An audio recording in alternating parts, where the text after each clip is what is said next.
Bridgerland Technical College joins in honoring those members of our college community who have served in the U.S. military. This includes our student veterans and our faculty and staff veterans.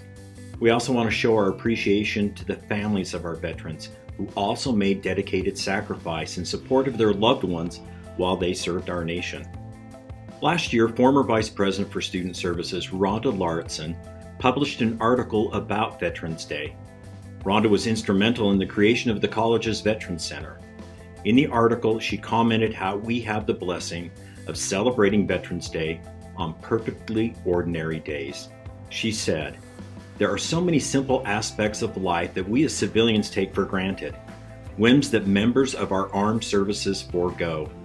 For those deployed, the price is much higher. For every day I sweat the small stuff, there is a veteran who suffers in their return to civilian life. Many veterans purchased my personal safety with their own PTSD that makes them hyper-aware, unable to turn off triggers. For every day I enjoy, there is a mother or a father who will never come home to their child, ever. For every ordinary day I get, a veteran gave one of theirs. Every man and woman in uniform and their families purchased my ordinary days with ones that they gave up." My name is Glen Rivera. I'm a student representative for all technical colleges in Utah.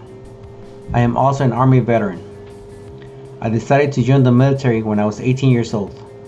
I served 4 years in the Army National Guard. All 4 years were active. During that time, I worked as a recruiter assistant in Southern California. I did a 1-year deployment in various units with the National Guard in 2005. Worked as an instructor for deploying airmen, Marines, sailors, and soldiers at Fort Sill, Oklahoma. After my 4 years in the National Guard, I went active. Deployed for the second time in 2008. After the deployment, I was assigned to become a reconnaissance NCO for a headquarters company. I got orders to become a drill sergeant at Fort Benning, Georgia for 3 years.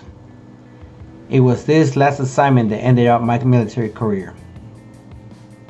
Because with the stress and pressure of being a drill sergeant, newly married with kids, all the trauma from my deployment got the best out of me, and I ended up hospitalized.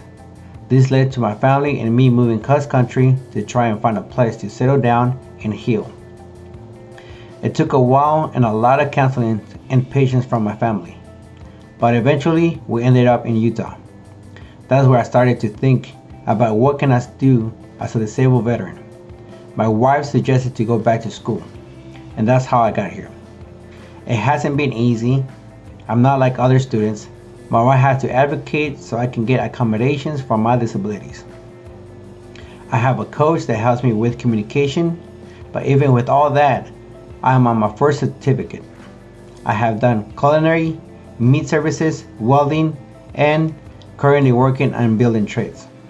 So what does my life story have to do with Veterans Day? Well, Veterans Day is a day to recognize those people who have chosen to fight for our country and freedoms. Part of that is acknowledging what we veterans have gone through, the sacrifices we have made, and the difficulties we face from the wounds we received from war. It also recognizing that while we might be broken, we are far from useless. Bridgerland and technical schools have made a place for me and other veterans where we can find a new purpose for our lives. The focus is not what we can do, but rather what skills we have that we're not aware of. Things that can make us feel useful and whole, because after all, that's why we joined the military in the first place. Myself and other veterans like me became soldiers not just to blow things up or shoot things, but also to help the people in our community. I would like to say thank you to every veteran out there and their dependents. Thank you.